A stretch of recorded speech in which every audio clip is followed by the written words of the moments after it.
Bismillahirrahmanirrahim. Assalamualaikum warahmatullahi wabarakatuh. Bapak Ibu sekalian, benten kalian Bapak Ibu sedaya. Bapak Ibu saking Jombang mulai awal wis ijo. Magetan itu daerah merah.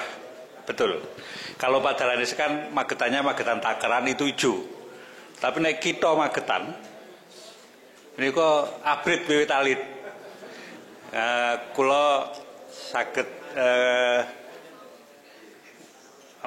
nyeritakan kados menika soalipun ibu saya itu sholat yang nyuruh kami.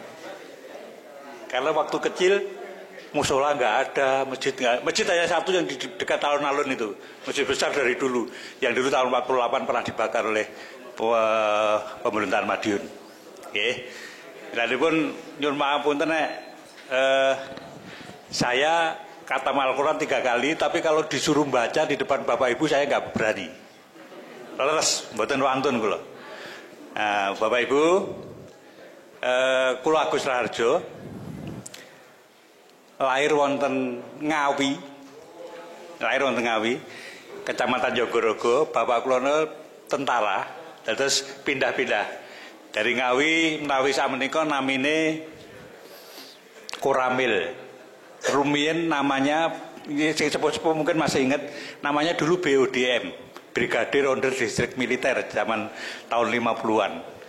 Lajeng tahun 56 pindah ke Nganjuk, 58 Bapak ikut memadamkan pemberontakan Permesta di Sulawesi.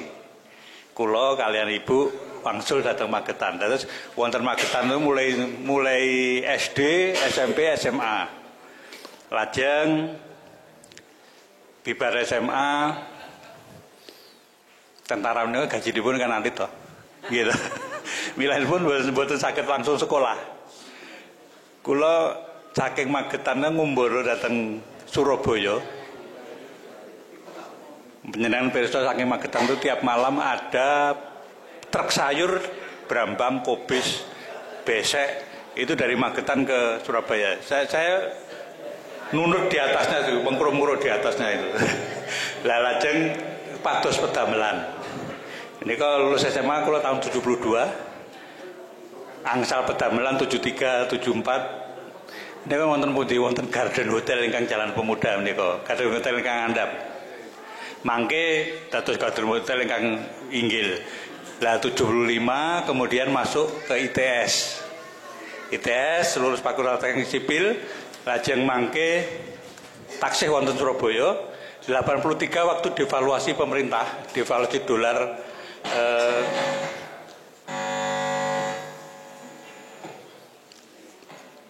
pedamelan wonten Surabaya golek gawean angel, lajeng pindah datang Jakarta.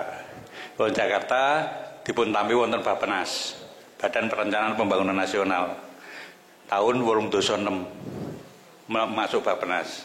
Nah setelah masuk Bappenas 86 masuk, 88 dipun sekolahaken. Terus kula, istri kula, sekawan anak kula beto datang Amerika 3 tahun. Lajeng kembali ke Indonesia tahun 91, masih berkarir di Bappenas sampai tahun 98.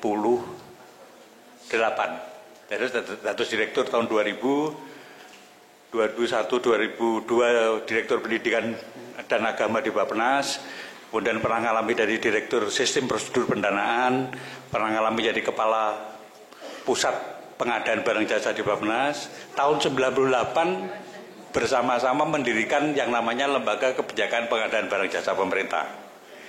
Persis dengan LKPP. Lah menika masuk pertama 98 saya jadi kok 98. 2008 saya jadi sekjennya, kemudian mulai tahun 2010 sampai 2015 jadi kepala LKPP-nya. Nah, ceritanya pun ngaten, waktu neng kepala LKPP pensiun saya itu 2015. Dari tahun 2010 sampai 2015 itu kepala LKPP itu pengen pensiun. Udah pensiun aja seperti dulu. Saya pernah nurut truk, sekarang punya truk 3-4 truk di Magetan. Saya pakai untuk ngirim sayur-sayur tadi. Sudah mau memutuskan pensiun. Nah, tapi di 2015 itu ada pemilihan komisioner KPK. Yang panitianya 9 perempuan itu, ingat mboten? Ya.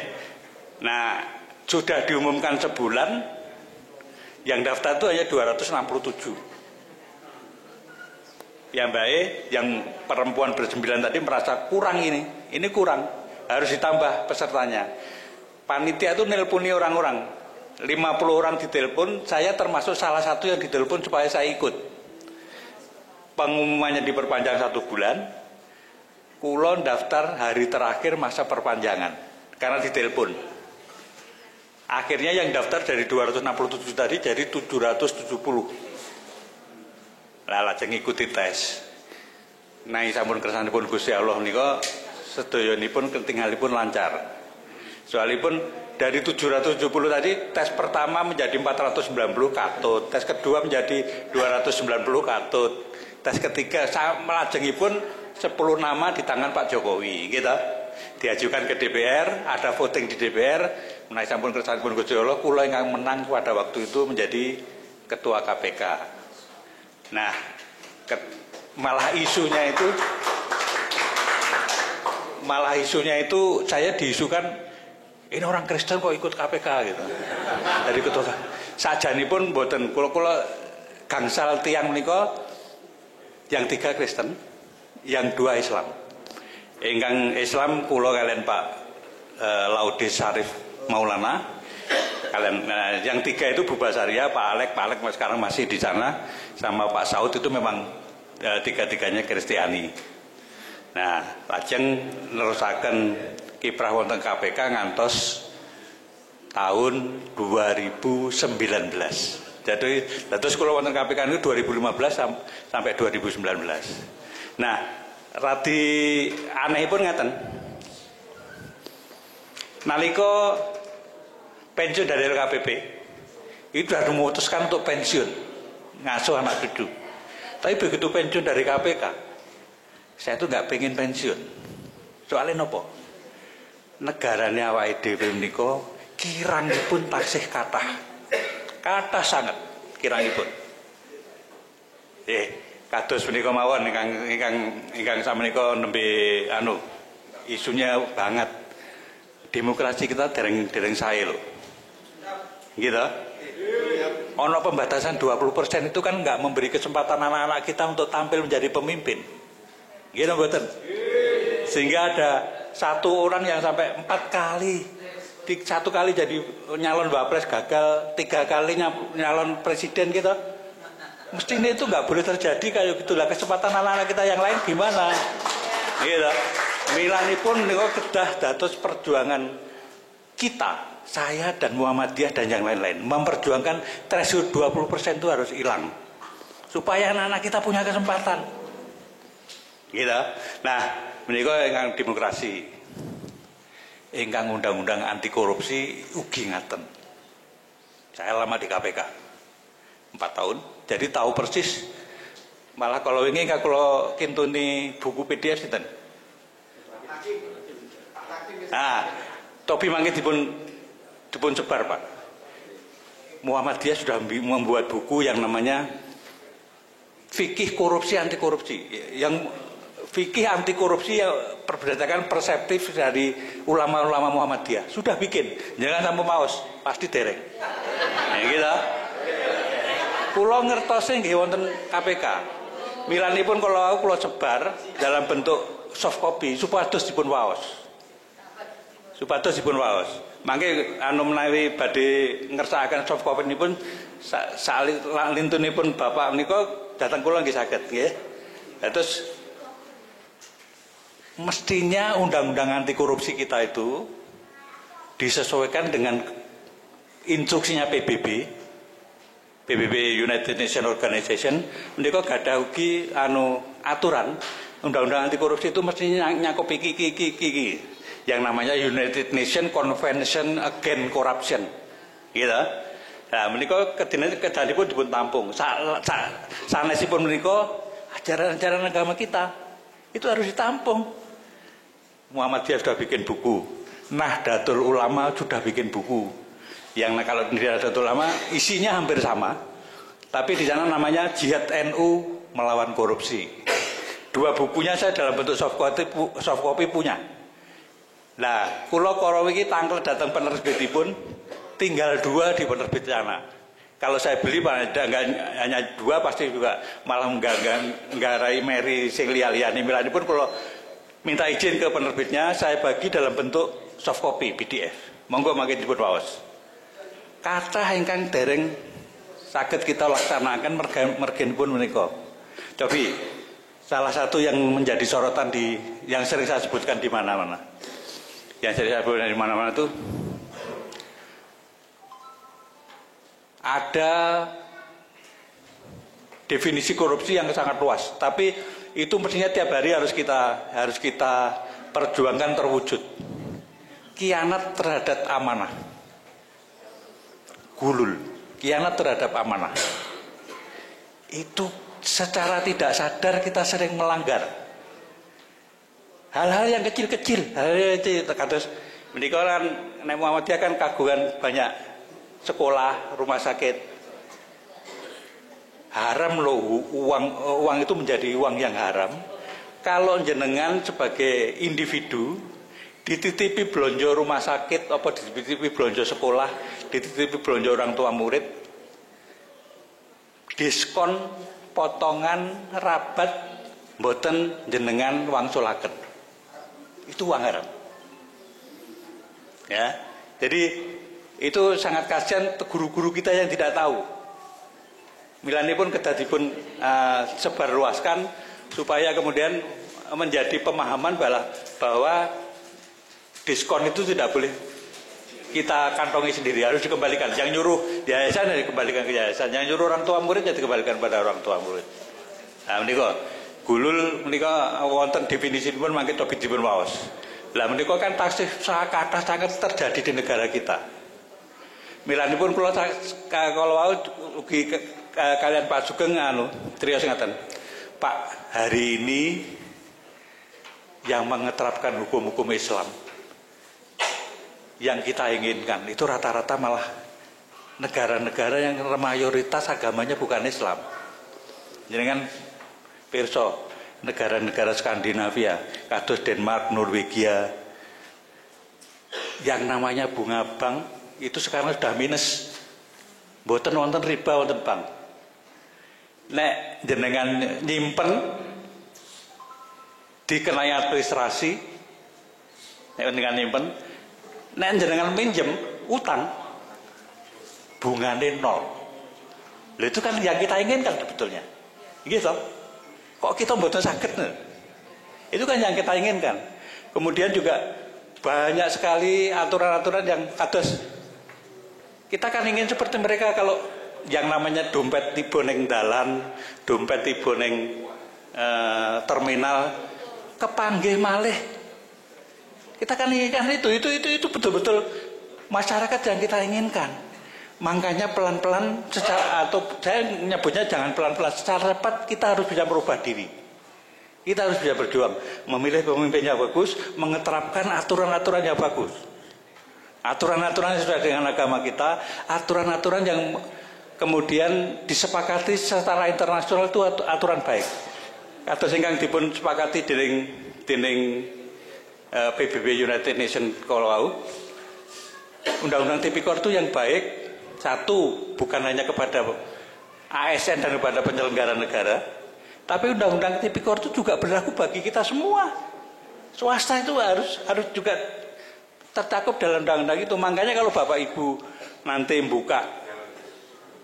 buka websitenya KPK Singapura itu jenenge CPIB, Corruption Practices Investigation Bureau. Tapi mangke dipun bika nang dalem ya. cpib.gov.sg ya. Itu nanti Bapak Ibu akan melihat 98% yang ditangani CPIB itu masalah swasta. Pemerintahnya hanya 2%. yang tangani CPIB itu. Yang swasta itu apa? Kadang-kadang remeh-remeh, malah kita mboten ngertos nek lho ngono-ngono kuwi korupsi to. Jadi kados ngeten.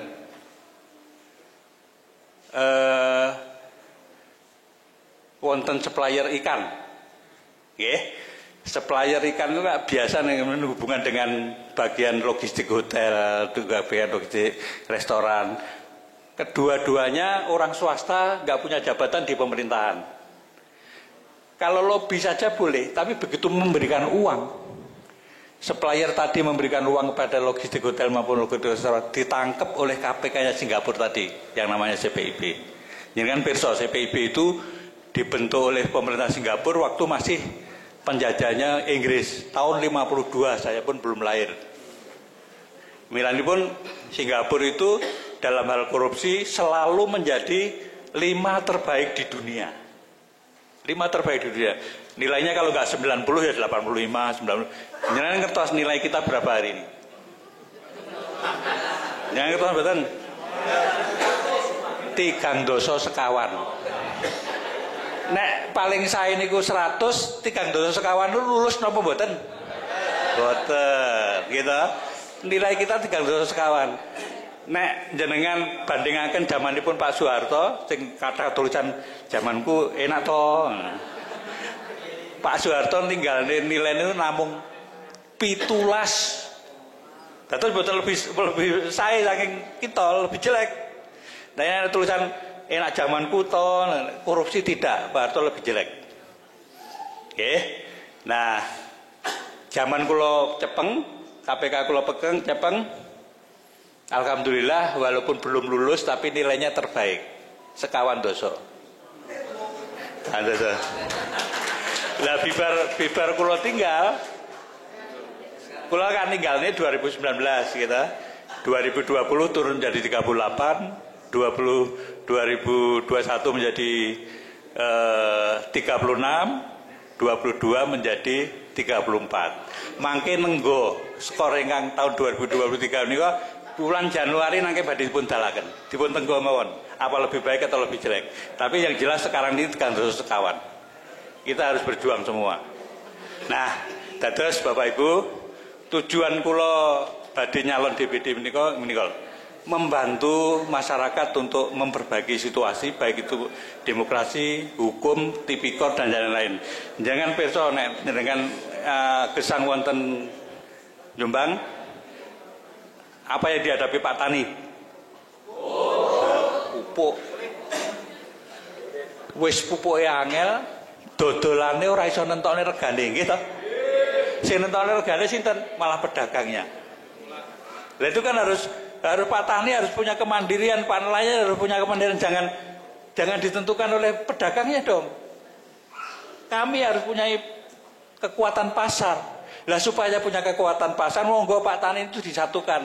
Kalau mereka bersatu, protes perkara pupuk juga saya yakin akan mendapatkan jalan yang lebih baik dibandingkan mereka sendirian berhadapan dengan pasar.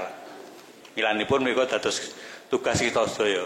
Mugi-mugi tugas kula ayu menawi wonten ingkang mangke mandegani, memberikan ide, memberikan jalan keluar, lajeng kita laksanakan bersama-sama seluruh komponen masyarakat. Mudah-mudahan itu akan lebih baik kondisi situasinya di waktu-waktu yang akan datang. Milanipun kula majeng dados DPD menika tujuanipun menika menapa nek wong Jawa urip itu kudu urup. Urup itu memberikan manfaat. Usia berapapun Bapak Ibu harus tetap berpartisipasi untuk memberikan manfaat. Itu tujuan saya. Nah, milanipun mangke kula suwun mboten kesupen nomor gangsal DPD kang badhe dipun coblos nanti tanggal 14 Februari tahun 2024. Nggih. Nah, kula menapa ceramah saya akhiri begitu, tapi saya masih membuka menawi Bapak Ibu badhe nyuwun pirsa badhe tanya.